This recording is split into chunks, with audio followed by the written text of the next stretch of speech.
In June 1990, Daniel Vestal lost the election for the SBC presidency for the second consecutive year. In Walter Sheridan's book, The Struggle for the Soul of the SBC, Moderate Responses to the Fundamentalist Movement, Vestal writes that he lost despite promising before both elections to choose individuals from both sides of the controversy for the Committee on Committees. In the early 1980s, Vestal had been reluctant to take sides in the controversy. Then in 1985, he served on the Peace Committee, advocating reconciliation between fundamentalists and moderates.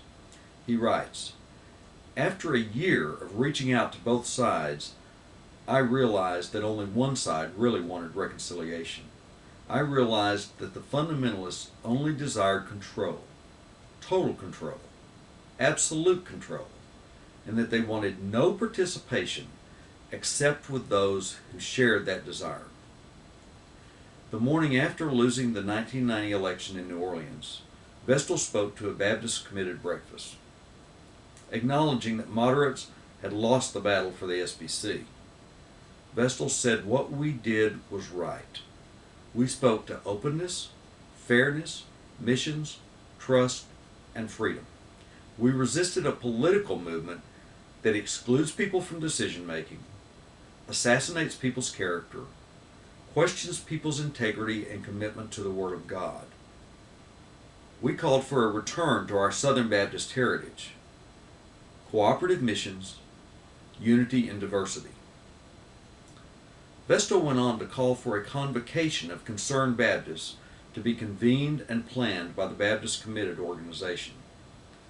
Its purpose, he writes, would be renewal, and in it we could find ways to cooperate for the cause of Christ. The Baptist Committed audience of over 800 responded with what Vestal called a resounding affirmation that the time had come for us to move beyond political contest and theological debate, to forge our future, to find ways to cooperate without sacrificing our Baptist distinctives.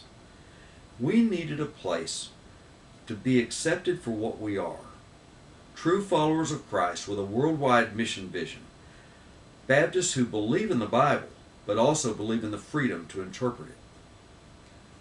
So the planning for the convocation had been set in motion.